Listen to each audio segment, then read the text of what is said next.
네, 말씀 전하도록 하겠습니다. 오늘 주신 하나님 말씀은 베드로전서 5장 6절에서 11절까지의 말씀입니다.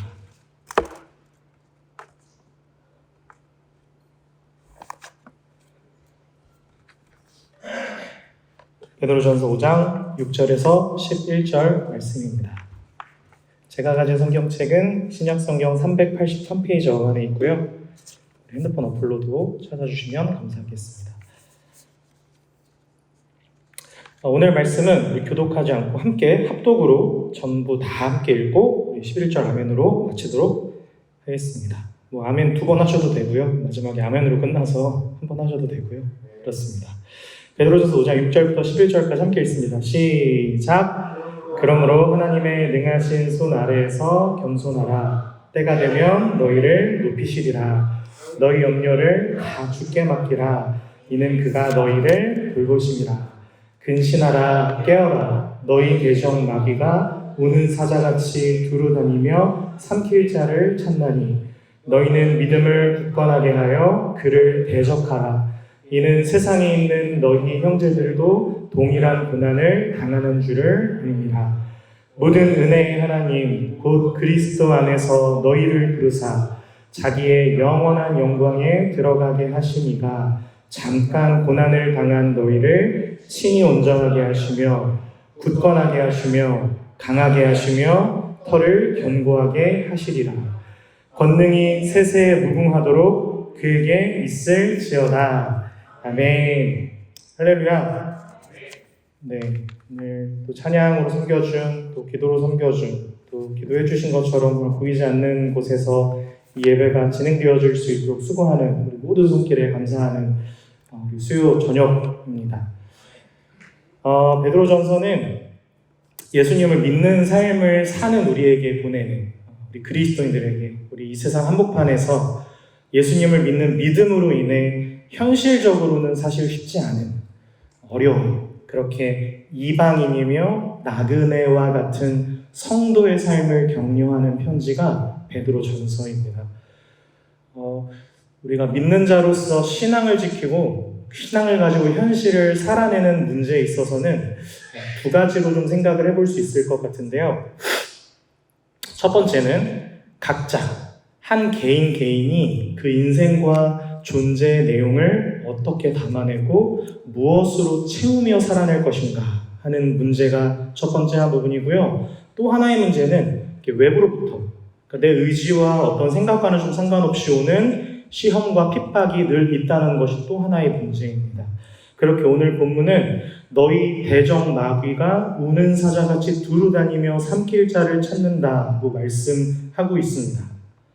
여러분, 보통 우리가 어려운 일을 당할 때 내 신앙을 지켜내는 싸움을 힘겹게 만드는 것들이 있잖아요. 근데 그런 것들은 분명 어떤 외부로부터 오는 방해나 물리적인 위협들인 경우가 있습니다. 정치나 사회나 경제적인 위협, 진로, 건강상의 문제 등까지요.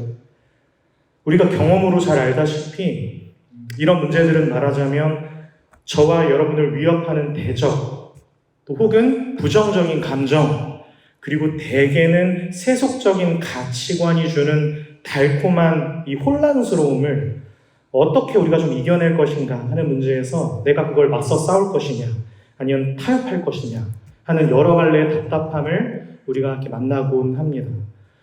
그리고 그런 현실적인 혼란스러움은 사실 적지 않은 경우 우리 안에 겉과 속이 현저히 다른 그런 감격을 좀 만들어내는 것 같습니다. 마음은 그렇지 않은데 우리의 선택이나 결정은 대부분 신앙적인 결단과 순종을 잠깐 미루어 두는 경우가 일반입니다. 타협이죠. 이런 거죠. 우리가 신앙을 버리는 건 아니에요. 그러시죠? 네, 신앙을 버리는 건 아니에요. 그런데 신앙인으로 존재하는 건 포기해버릴 수 있어요. 신앙인으로 살아내는 걸 포기해버릴 수 있다고요. 그러니 복음을 전하고 복음에 합당한 삶을 살아야 한다는 이 본질적인 함의를 반복해서 제가 표현하지만 명분으로만 대하는 너무나도 가볍고 피상적인 신자가 되기가 참 쉽습니다. 이렇게 뭐라 이렇게 대화를 해보면 막 알긴 아는 것 같은데 가까이 삶을 마주하면 그냥 애예요, 애. 여러분, 복음을 전할 때 우리가 믿는 바를 이렇게 적극적으로 전하고 직접적으로 정말 복음을 전하고 가르치고 권유해야 하는 영역이 있습니다. 그런데 이런 영역은 여러분이 마주하는 정황이나 어떤 사회적 여건이 허락되지 않는 경우가 있어요. 그렇죠? 여러분, 여기 학교에서 일하시는 분들 계시겠지만 갑자기 팀장님 예수님 믿으셔야 됩니다. 이러실 수는 없잖아요. 근로학생들 얘들아 복음을 아니? 갑자기 이렇게 막 할 수는 없다고요. 물론 어쩔 때 감동이 있어서 그럴 수 있지만 사회적 여건이나 어떤 정황이 허락되지 않는 경우가 있습니다. 있다 할지라도 여러분, 하나님을 믿는 자녀로서의 다름, 그 다름은 늘 지켜야 하는 것이 마땅합니다. 예수님 믿는다는 것을 속으로만 가지고 여러분 계셔서 다 우리 나사렛 그리스도인 너무 샤이하잖아요. 슈퍼 샤이잖아요. 너무 속으로만 가지고 있고 놓지 않고 있어. 이런 것만이 아니라 여러분, 그리스도인으로서 사실 감출 수 없고 사실 감춰지지 않는 다름, 여러분의 삶의 원리와 여러분의 모든 태도와 여러분의 모든 어떤 그 결정들과 여러분의 어떤 태도, 삶, 이 원리의 다름을 놓아버리실 수는 없으셔야 합니다. 여러분, 그래서 다 들어보셨을 마태복음 5장에 나오는 등불을 켜서 말 아래 두지 아니하고 등경 위에 두나니의 말씀입니다. 여러분, 빛은 감출 수 없습니다. 어두워지면 가장 희미한 빛도 분명하게 자기 주장을 하면서 빛으로 드러나듯이 여러분과 저의 신앙이 물론 어떤 위협이나 공격 앞에서 움츠러들 수 있어요. 송충이가 떨어지면 움츠러들 수 있다고요. 그러지만 감추어지지는 않는 것이어야 합니다. 믿으셔야 합니다. 그래서 오늘 이 부분을 오늘 말씀을 통해 우리 함께 들여다보길 원하는데요. 우리 좀 추가 부문으로 우리 신약성경 요한복음 6장을 우리 함께 성경책으로 좀 찾아볼 수 있었으면 좋겠습니다. 요한복음 6장 47절입니다.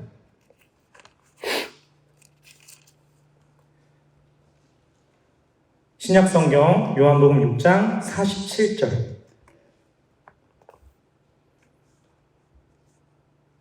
부터 51절까지를 우리 민성이가 한번 큰 목소리를 읽어주시면 감사하겠습니다. 진실로 너에게 이르노니 믿는 자는 영생을 가졌나니 내가 곧 생명의 떡이니라. 너희 조상들은 광야에서 만나를 먹었어도 죽었거니와 이는 하늘에서 내려오는 떡이니 사람으로 하여금 먹고 죽지 아니하게 하는 것입니다. 나는 하늘에서 내려온 살아있는 떡이니 사람이 이 떡을 먹으면 영생하리라. 내가 줄 떡은 곧 세상의 생명을 위한 내 살이니라 하시니라. 아멘. 여러분, 이 말씀은 예수님 우리의 구원자 되신다는 말씀이죠. 우리를 하나님의 자녀로 부르시고 그 은혜를 베풀어 주셔서 우리에게 베풀어 주신 영생에 관한 말씀, 예수 그리스도 당신에 대한 말씀입니다. 근데 여러분, 지금 이 대목 있잖아요. 예수님께서 직접 하신 이 말씀이 사실 이 말씀을 하셔가지고 어떤 문제가 중심이었거든요. 그게 6장 52절입니다. 우리 함께 읽어볼까요? 시작. 그러므로 유대인들이 서로 다투어 이르되 이 사람이 어찌 능히 자기 살을 우리에게 주어 먹게 하겠느냐. 아멘. 이런 반문을 놨어요. 괜히 예수님 이상한 말씀 하셔가지고 가끔 이런 분위기를 만들 때가 굉장히 많아요. 그래서 저는 좀 위로를 얻기도 합니다. 제가 갑자기 분위기 쌓여지게 만들 때에도 예수님도 그러셨지 이러면서 위로를 얻기도 하는데 예수님 가끔 이러세요. 이런 반문을 놨어요. 근데 당연하겠죠. 살을 먹으라고 하니까요. 여러분, 지금 저와 여러분이 가진 신앙의 고백이 있습니다. 이 신앙 고백은 기독교 2000년 역사 속에서 정리되고 잘 정돈된 우리의 고백 안에는 예수 그리스도께서 우리의 영원한 생명의 양식이 되신다는 사실입니다. 그리고 이거 우리가 바르게 알 수 있도록 여러분 다 교육받으시고 심지어 눈으로 보고 체험할 수 있는 여러분 성찬식으로도 고백하고 있죠. 그분이 우리의 양식이 되신다는 것. 근데 이 당시에 예수님이 누구인지를 모르는 이 유대인들에게 자기 자신들이 하나님 택하신 백성들이라고 아주 자부하고 있는 선민이라고 여긴 이 백성들에게 있어서 예수님의 이 지금 표현은 굉장히 심각한, 그리고 굉장히 비웃음을 살 만한 부정적 발언이 되고 있는 거예요. 그런데 예수님께서 이런 답을 하십니다. 예수님 빠꾸하지 않으세요. 6장 53절부터 57절을 우리 권준이가 큰 목소리로 읽어주시면 감사하겠습니다. 6장 53절부터 57절. 예수께서 이르시되 내가 진실로 진실로 너희에게 이르노니 인자의 살을 먹지 아니하고 인자의 피를 마시지 아니하면 너희 속에 생명이 없느니라. 내 살을 먹고 내 피를 마시는 자는 영생을 가졌고 마지막 날에 내가 그를 다시 살리리니 내 살은 참된 양식이요 내 피는 참된 음료로다. 내 살을 먹고 내 피를 마시는 자는 내 안에 거하고 나도 그의 안에 거하나니 살아계신 아버지께서 나를 보내시니 내가 아버지로 말미암아 사는 것 같이 나를 먹는 그 사람도 나로 말미암아 살리라. 아멘. 예수님도 참 좀 재미있으신 것 같아요. 그냥 이렇게 잘 좀 이렇게 설명을 좀 해주시면 좋잖아요. 중학교 3학년도 알아들을 수 있도록 잘 설교하실 수 있으면 좋은데 빠꾸를 하지 않으시고 그냥 당신이 하셔야 되는 말씀을 하세요. 네. 그래서 저도 좀 위로를 받습니다. 여러분, 예수 그리스도를 먹는 자만이 예수님으로 인하여 영원한 생명을 얻고 영원한 삶을 살게 됩니다. 할렐루야. 예수님이 지금 사실 가르치시던 이 대목이 굉장히 영적인 차원의 설명이 맞거든요. 그러니 여러분 사실 이걸 알아듣는 자와 알아듣지 못하는 자는 그 삶의 방식과 목적과 목표와 내용과 판단이 하늘과 땅만큼 다를 수밖에 없습니다. 근데 여러분이 말씀을 대할 때 이렇게 여러분을 한번 관찰해 보셔야 돼요. 나는 생명 양식으로 믿어. 이런 게 아니라 이 말씀을 대할 때 여러분 이렇게 하면 여러분 말씀에 조명되셔야 돼요. 뭐냐면 오늘 저와 여러분은 예수님만이 우리의 참된 음료이며 참된 양식이라고 고백은 하지만 예수님께 이렇게 우리 사실 이야기하죠. 예수님, 당신의 살을 주지 마시고 돈을 달라. 왜요? 예수님을 믿으니까, 예수님 내가 믿으니까 예수님은 나에게 돈을 달라. 물론 이러한 기도와 간구는 사실 그렇게 유치하고 간단한 기도라고만은 할 수 없습니다. 왜냐하면 현실이니까요. 우리는 현실을 살고 있습니다.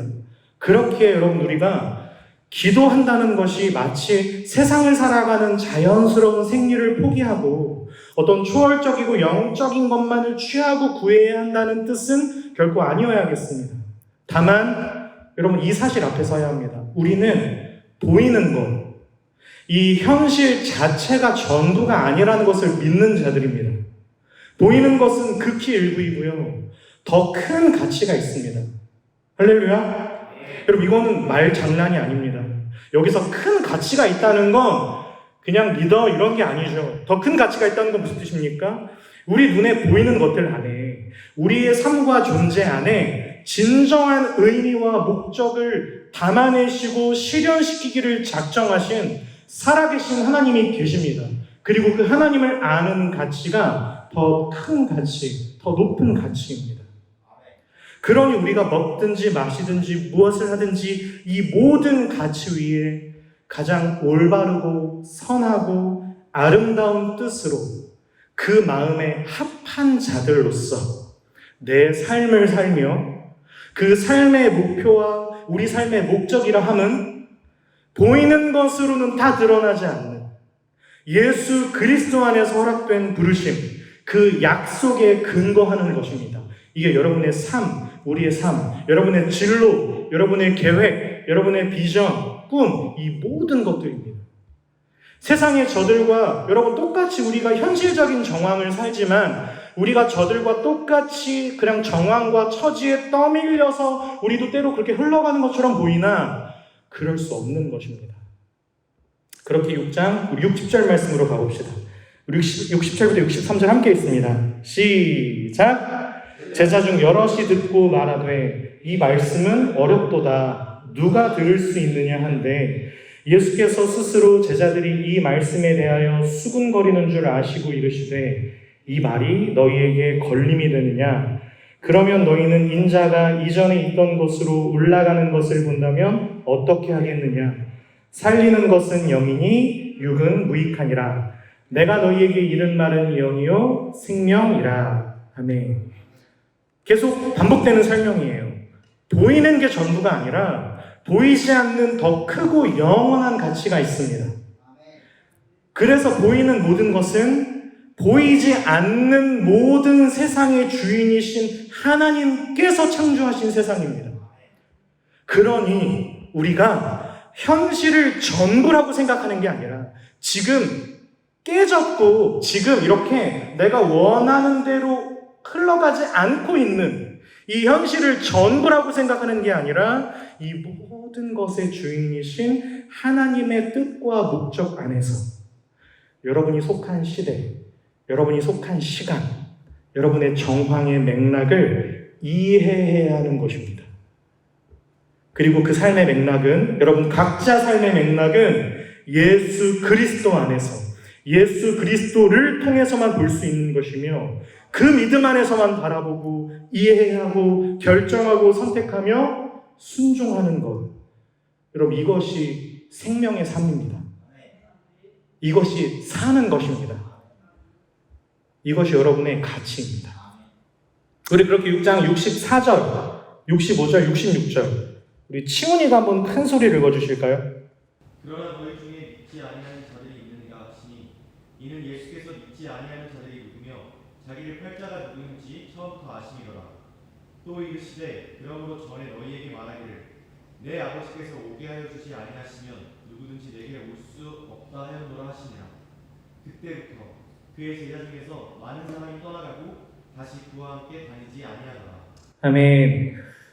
오늘 마지막 찬양이 저도 참 좋아하는 부르신 곳에서란 찬양을 했는데 정말 감격스러웠습니다. 왜냐하면 그걸 우리가 고백하고 있으니까. 여러분 내가 걸어온 곳에서 이렇게 고백 안 하셨고요. 뭐라고 고백하셨어요? 부르신 곳에서라고 고백하셨죠. 부르셨습니다. 그런데 쉽지 않죠. 왜요? 여기 말씀 보면 예수님 따랐던 사람들이 굉장히 많았던 걸로 추측해 볼 수 있는 부분이거든요. 그런데 적지 않은 사람들이 예수님을 다 떠났습니다. 이유는요? 예수님 말씀 때문에요. 예수님 말씀하신 것 때문에 떠났어요. 예수님은 다만 이 현실에서 보이는 것으로 채우시고 보상하시는 분이 아니시래요. 근데 그 말씀 때문에 그들은 떠났어요. 여기에 굉장히 의미심장한 질문이 이제 여러분에게 꽂힙니다. 67절 함께 읽어볼까요? 시작. 예수께서 12제자에게 이르시되 너희도 가려느냐. 우리 열두사도 여러분, 너네도 가려느냐? 아멘? 아니요, 도망가려느냐라는 뜻이에요. 니들도 떠날래? 그러자 송치훈이 성경상 딱 2번 멀쩡한 베드로가 성경상 딱 2번 멀쩡한 말을 하거든요. 베드로가 딱 2번 멀쩡한 말을 해요. 은과 금은 내게 없거니와 내게 있는 이 이름으로 너에게 이것을 주노니 나사렛 예수 이름으로 일어나 걸어라. 그 중 하나고요. 또 하나가 오늘 말씀입니다. 6장 68절 송치훈이 한번 큰 소리를 읽어주시겠습니까? 시몬 베드로가 대답하되 주여 영생의 말씀이 주께 있사오니 우리가 누구에게로 가오리까. 아멘. 너네도 떠날래? 이렇게 예수님께서 슬픈 눈으로 물어보시자 베드로가 이렇게 고백했어요. 주여 영생의 말씀이 주께 있사오니 우리가 누구에게로 가겠습니까? 이 길 외에 그럼 제가 어떤 길을 가겠습니까? 제가 좋아하는 목사님 이렇게도 얘기를 하셨던 걸로 저는 기억하는데 더 와닿는 표현이죠. 제가 이 길 외에 어떤 길을 갈 수 있겠습니까? 여러분 우리가 신앙을 고백하고 있다면 우리가 부르신 곳에서 주님을 예배하겠다고 고백하고 있다면 그것은 근본적으로 영적인 깨우침, 예수 그리스도로 말미암은 구원으로 인하여 여러분의 마음과 입술에 담아주신 고백입니다. 여러분 안에 영적인 갈증과 욕구에 대한 감각이 생기시는 거예요, 다들. 이게 구원받은 자의 보편적인 정서입니다. 하나님에 대하여 예수 그리스도 안에서 성령 안에 우리에게 약속된 것들에 대해서 다만 현실을 살면서도 부정할 수 없고 외면할 수 없는 그런 사람들이 다 되셨습니다. 다른 것으로는 채울 수도 가질 수도 찾을 수도 없는 것을 가지게 된 여러분이십니다. 그렇게 베드로처럼 여러분도 이 수요일 저녁, 이 피곤한 밤, 개근을 한다고 뭐 학점 인센티브를 주는 것도 아니고 우리 근로자들 뭐 떡값을 주는 것도 아니고 틀리면 나만 또 괴롭고 뭐 이런 이 수요일 저녁에 여러분 이렇게 나오게 되신 겁니다. 찬양팀. 제대로 하지 않으면 무언가 캥기는 존재가 된 것입니다. 영적인 양심이 여러분을 자극합니다. 그래서 힘든 거예요. 저와 여러분은 우리의 믿음은 눈에 보이는 보상을 원하니까요. 여기가 너무 혼란스럽죠. 그런데 그렇게 물으신 예수님 앞에 제자들이 뭐라고 고백한다고요? 우리가 영생의 말씀이 당신께 있는데 누구에게로 가오리까? 여러분도 하실 수 있으셔야 합니다. 여러분 그리고 하셨고요. 다시 말씀드립니다. 우리는 보이는 것이 전부가 아니라는 것을 그 사실을 일단 알게 된 사람들입니다. 더 정확한 의미로는 예수 그리스도를 믿지 않고서는 그 누구도 이 보이는 세상 안에서의 진정한 의미와 목적을 알 수 없습니다. 왜요? 왜 몰라요? 이렇게 똑똑한 이 현대사회 왜 몰라요? 해석이 되지 않기 때문입니다. 인생을 그 누구도 해석할 수 없기 때문에 그래요. 역사가 증명하고 있어요. 역사가 증명해요. 무엇을요? 인생은 너무 헛되다는 것을 가진 사람들이 스스로 증언합니다. 너무 허무하다고요. 헛되다는 게 뭔데요? 뭐가 헛된 거죠? 의미와 목적을 찾을 수 없는 게 헛된 거 아닙니까? 그런데요, 우리에게만, 이 수요일 저녁 이 자리에 있는 우리에게만 이 목적과 의미에 대한 답이 있습니다. 예수 그리스도 안에서 하나님이 당신을 우리에게 보여주셨습니다. 우리를 당신의 자녀로 부르시고 우리의 영혼을 깨우심으로 이제 우리가 알게 되는 하나님은 누구이시며 그럼 정말 나는 누구이며 나는 어떤 삶을 살아야 하는가, 내 껍데기와 같던 이 인생 안에 궁극적으로 뭐가 담기고 뭐가 채워져야 하는지, 내가 무엇을 먹고 내가 무엇을 마시며 내가 무엇을 누려야 하는지에 대한 이해와 믿음이 생기는 것. 그런데 그 믿음이 이 현실에서는 어떻게 드러납니까? 보이는 세상이 전부인 것으로, 우는 사자와 같이 오늘 본문은 우리의 대적 마귀가 보이는 것으로 네 믿음을 그럼 좀 확인해봐, 이렇게 우리를 유혹한다는 말씀이 오늘 베드로전서 말씀은.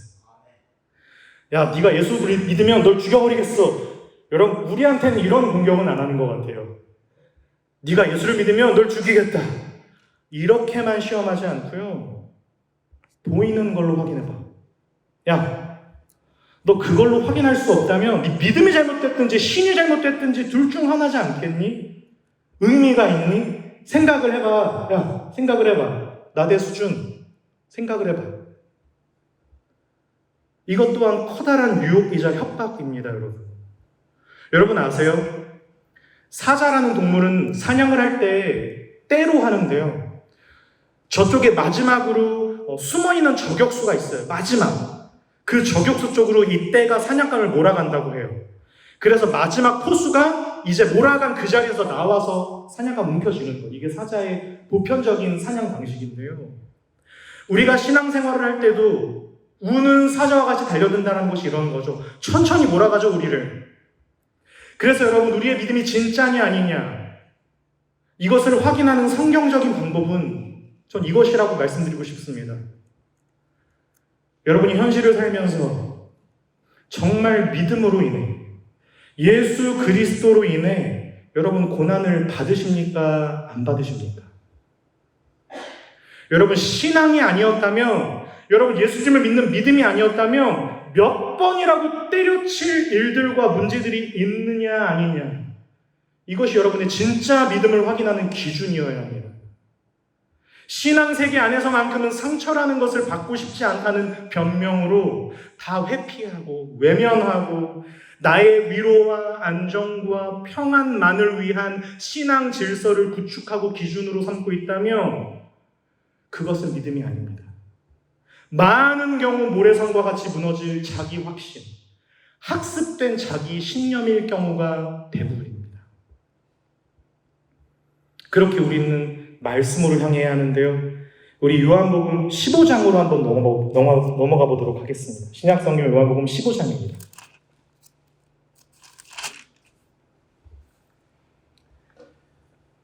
우리 18절, 19절 함께 읽어보도록 하겠습니다. 요한복음 15장 18절, 19절 시작. 세상이 너희를 미워하면 너희보다 먼저 나를 미워한 줄을 알라.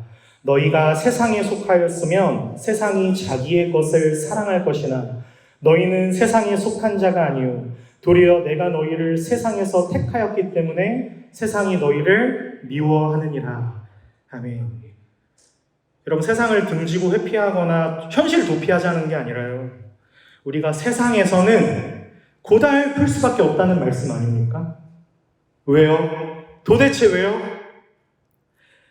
다른 건 둘째치더라도 이 세상은 보이는 것이 전부라고 말하는 물질 만능주의 세상의 한복판이잖아요. 가정 환경, 생긴 것, 학벌, 돈, 진짜 오직 돈만이 척도가 되어버려요. 어떤 래퍼가 예술도 돈이 척도가 되었다고 막 디스하던데, 우린 이런 세상에서 신앙이라는 걸 가지고, 신앙만 가지고 우린 사실 사는 거잖아요.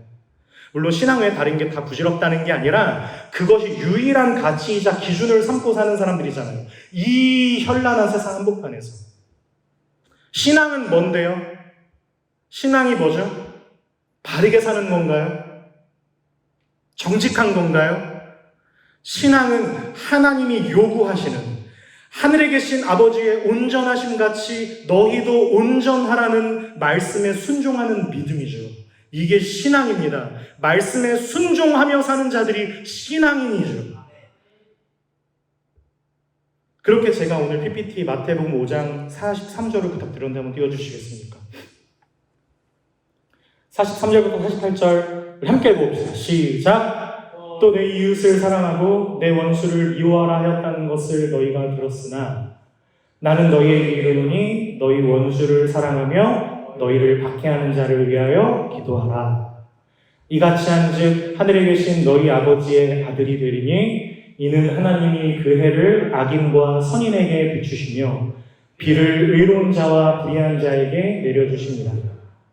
너희가 너희를 사랑하는 자를 사랑하면 무슨 상이 있으리요? 세리도 이같이 아니하느냐? 또 너희가 너희 형제에게만 무난하면 남보다 더하는 것이 무엇이냐? 이방인들도 이같이 아니하느냐? 그러므로 하늘에 계신 너희 아버지의 온전하심과 같이 너희도 온전하라. 아멘. 여러분, 이것이 여러분이 세상에서 고난당하는 이유입니다. 여러분은 세상에 속한 분들이 아니십니다. 보이는 세상 속에 다 살고 계시지만 세상은 모르는, 세상은 몰라요. 그래서 우리가 고난받는 거거든요. 예수 그리스도 안에서 여러분, 우리 믿음의 주인이신 하나님의 다스림과 명령하심에 순종하며 사는 자들, 이게 여러분들이십니다. 이 싸움은 우리가 하나님 앞에 부름받는 날 혹은 예수님 다시 오시는 날 끝날 것입니다. 그러니 그 사이에, 세상과 우리 사이에 평화는 없습니다. 타협이라는 이름의 평화는 없습니다. 오해하지 않으시겠지만 여러분, 세상을 제거해야 할 정적으로서 바라보는 그런 의미가 아니고요. 도리어 박해 속에서도 기도하며 사랑하지 못할 자를 사랑하며 살아가는 몫으로의 타협 없음입니다. 그런 평화는 우리에게 없습니다. 오늘 본문의 핵심입니다. 그렇게 베드로 5장 9절 말씀을 다시 한번 이 맥락을 쭉 끌고 와서 PPT로 한번 볼까요? 베드로전서 5장 9절 시작. 너희는 믿음을 굳건하게 하여 그를 대적하라. 이는 세상에 있는 너희 형제들도 아멘. 우리의 부름, 우리의 믿음, 여러분께 허락된 구원이 가지는 운명의 목적지는 분명합니다. 그 운명은 견고합니다. 흔들리지 않습니다. 어떤 목사님 말씀처럼 흔들 수 없는 구원, 아무도 흔들 수 없는 구원입니다. 실패할 수 없는 부르심입니다. 이게 여러분의 인생, 그 부르심의 영광, 그 결과는 여러분 승리입니다. 제 아들 이름을 승리로 지었거든요. 승리의 빛으로 지었거든요. 그리스도인의 또 다른 이름, 여러분 승리입니다. 그렇게 10절 말씀으로 우리를 베드로가 이끌고 갑니다. 시작. 모든 은혜의 하나님 곧 그리스도 안에서 너희를 부르사 너희의 영원한 영광에 이르 잠깐 고난을 당한 너희를 친히 온전하게 하시며 굳건하게 하시며 강하게 하시며 허를 견고하게 하시리라. 아멘. 할렐루야. 여러분이 꼭 기억하셔야 할 내용이 하나 있습니다. 여러분, 기독교 역사 속에서 세상이 기독교를 핍박하고 반대했을 때만 기독교가 어려웠던 게 아니고요. 세상이 기독교를 옹호하고 편들고 인정했을 때도 어려웠습니다. 왜냐하면 왜일까요? 기독교는 세상과는 완전히 다른 가치를 가지고 있기 때문에 그렇습니다. 무슨 말이냐면 여러분, 세상이 만약에 기독교를 인정하고 우리의 어떤 신앙을 이렇게 존중해 준다고 해서 여러분, 세상이 그리스도가 어떤 분인지를 알고 그러는 건 아니에요. 몰라요, 사실. 그래서 여러분, 세상의 인정은 언제나 기독교를 왜곡시키고 오염시켰어요. 인류의 역사가 가장 자랑 삼던 시기가 있는데 그걸 여러분 다 배우셨던 근대라는 시기가 있습니다. 근대 사상의 절정과도 같던 꽃의 시기는 여러분 공부하셨듯이 17세기, 18세기의 계몽주의였습니다. 여러분, 계몽주의를 영어로 뭐라고 하는지 아시죠? 아세요? Enlightenment라고 하거든요. 빛을 비추는 시기라는 뜻이 계몽주의입니다. 흑암에 잠겨있던 지성의 빛을 우리에게 비추어 모든 인간을 계몽하여 자유와 평화와 사랑을 이루어갈 수 있다고 도전하며 그 가치와 산물을 기뻐했던 시기. 그래서 계몽주의의 영향으로 낳은 가장 큰 아들이 과학이라는 거죠. 그리고 그 계몽주의의 영향은 기독교 신앙에도 아주 커다란 영향을 미쳤는데 그것이 합리주의의 영향입니다. 좀 어려우시겠지만 이렇게 들으시면 이해하실 수 있으실 거예요. 합리주의는 기독교 이렇게 오염시켰어요. 기독교를, 신앙을 개인이 가지는 어떤 주관적인 신념으로 탈바꿈하는 데 성공했습니다. 그러니 무슨 말이냐면 각자 믿고 싶은 대로 믿도록 내버려두는 것이 교회의 덕인 것처럼 그렇게 자유주의라는 게 나왔죠. 좀 어렵겠지만 그냥 설명해 드릴게요. 그냥 믿고 싶은 대로 믿도록 하라는 거예요. 신앙마저도. 강요하지 말라는 거죠. 신앙적 자유를 존중하는 문화가 교회에도 자리 잡기 시작했습니다. 오늘날뿐만이 아니라 17, 18세기의 영향입니다. 신앙마저 서로 침범할 수 없는 사적 권리가 되었어요. 여러분, 여러분의 믿음이 어디쯤 서 있는지를 여러분이 점검하며 살아보실 수 있어야 합니다. 여러분, 하나님께서 창조주이시고요. 우리를 죄로부터 구원하시기 위하여 예수 그리스도께서 십자가를 지셨고 우리도 이제 그 십자가를 지고 내 십자가를 지고 인생을 담아내어야 하는 삶이 되었음에도 우리는 우리의 삶 속에서 그 십자가를 잘 증거하지는 못하고 살아가는 것 같습니다.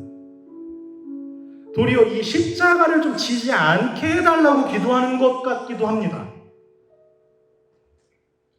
우리도 어느샌가 여기 있는 많은 사람들처럼 예수님께서 우리에게 내어주신 살과 피를 갈망하는 것이 아니라 전지전능하다는 신이 쥐어주실 돈과 워라밸을 원합니다. 성경의 저들처럼 오병이어의 예수님을 좀 느낄 때는 감정적으로 환호하지만 영생의 주인이라는 예수님을 갈망하며 찬양하는 것이 너무나 어렵지 않으십니까? 신앙 고백은 늘 분명한 듯 보입니다. 전능하사 천지를 만드신 하나님 아버지를 다 믿는답니다. 그러나 그리스도인으로서의 삶의 원리와 모습, 여러분의 삶의 향기가 어떻게 무엇으로 흘러가고 있는지는 한번 생각해 보실 필요가 있으시지 않으시겠습니까? 돈만이 예술의 척도가 됐다고, 이 랩의 깊이가 참 좀 깊다고 생각하거든요. 우리 찬양의 깊이도 좀 그런 통찰이 필요하다고 생각하는데 그 래퍼의 고백처럼 여러분, 오늘날 보여지는 성과, 어떤 결과, 우리 다 그 노예가 돼서 신앙을 가지고 살아가는 삶의 어떤 결과의 그 어떤 답이 여러분 우리의 신앙의 척도가 되어버린 것 같은 젊음이 너무 많아 보입니다. 저를 위시하여. 이렇게 많이 가졌는데도 나는 너무 가난하고 이렇게 많이 받았는데도 나는 너무 불공평하고 서운하기 때문입니다. 우리는 서운함을 이기지 못하는 세대가 되어버린 것 같습니다.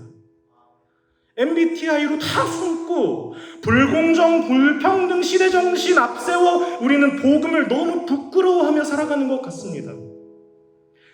잘 살고 싶습니다. 저도 정말 잘 살고 싶습니다. 구질구질하게 살고 싶지 않더라고요. 그런데 하나님은 제 이런 갈망을 그렇게 기뻐하지 않으셨습니다. 우리의 행복은 잘 살아서 하나님께서 뜻하신 그 앞에 나의 삶을 더 잘 내어드리기 위한 소원이라기보다 우리 다 잘 살아서 좋은 곳으로 여행 가고 싶습니다. 예배를 참여하고 설교를 할 줄 아는 사람인지는 모르겠으나 살아내는 그리스도인인지는 잘 모르겠습니다. 깊이 돌아보아야 합니다. 얼마나 소중한 기회입니까? 대중의 틈에 사무치지 않고 각 개인이 단독으로 하나님 앞에 서서 이 하나님을 바라볼 수 있는, 여러분, 얼마나 소중한 기회입니까? 여러분, 이 자리에 묶여서라도 예배를 하고 싶어서 오셨다면서요. 너무 궁색한 이유였지만 하나님 그걸 받아주시지 않습니까? 그리고 여러분, 기도하셔야 합니다. 저도요. 기도란 오늘 맥락에 의해서 기도를 많은 것으로 정리할 수 있겠지만 저는 오늘 이 본문의 맥락을 따라서 기도란 우리 눈에 보이는 것이 전부일 수 없는 이 세상 한가운데서 이 모든 것을 통치하고 다스리시는 하나님이 주인이심을 고백하는 자리, 그것이 기도의 자리이겠습니다. 우리의 기도는 어떻습니까, 그럼? 여러분 어떻게 기도하십니까? 왜 여러분 그렇게 기도에 힘이 없습니까, 우리는? 보이는 안정과 힘이 필요할 때만 하는 주문 내지 자기 확신을 위한 향방 없는 방언이 되어 있지는 않습니까? 여러분 정말 호흡입니까? 여러분 기도가 막 소리 지르고, 여러분 기도가 우리의 호흡이 맞습니까? 정말 이것이 우리를 살게 합니까? 자신 있게 당당하지는 않더라도 부끄럽지 않게 고백하실 수 있으시겠습니까? 정말 축복합니다. 물론 지금은 좀 아닐 수 있어요. 우리는 아직 너무 할 수 있는 게 많고 하고 싶은 게 너무 많은 사람들이니까 뭘 기도를 합니까? 아직은 아닐 수 있어요. 그러나 이렇게 믿음으로 한번 여러분의 시간을 낭비해보지 않으시겠습니까? 여러분 마치고 너무 분주하게 발걸음을 돌리지 마시고 정말 너무 오랜만에 만난 친구랑 반가워서 길거리에서 진짜 막 몇 마디라도 더 해서 가려고 하는 것 같이 그렇게 꽉 채워서 한번 5분을 기도해 보시지 않으시겠습니까? 믿음의 삶 쪽으로 한번 여러분의 시간을, 여러분의 에너지를, 여러분 다 밥 먹고 한 그 모든 것을 한번 낭비해 보지 않으시겠습니까? 무의미하게 여겨지는 작은 것에 충성해 보지 않으시겠습니까? 우리 만군의 여호와 하나님께서 그 무엇을 잃게 하시겠습니까? 무엇을 여러분에게 이렇게 탐내시겠습니까? 그분이 무엇이 여러분에게 아쉬우시겠습니까? 모든 것을 내어주신 아버지시가 자기 아들을, 자기 하나밖에 없는 아들을 주신 하나님이 뭐가 그렇게 우리에게 막 아까우시겠습니까? 우리를 부르시고 우리를 부르신 곳에서 주님을 예배합니다라고 고백해 하시는 하나님은 세상은 줄 수 없는 것을 여러분에게 주실 것입니다. 그것을 여러분 꼭 받아보셔야 합니다. 그게 도대체 뭔지 꼭 받아보십시오. 그런 여러분의 젊음이기를 함께 살아가며 응원하고 기도하겠습니다. 우리 또 받아봅시다. 우리 시간에 잠시만 잠잠히 한번 기도하고 우리의 멈추었던 숨을 하나님 앞에 들이키며 우리 그렇게 계속 기도할 수 있었으면 좋겠습니다. 우리 같이 한번 기도할 때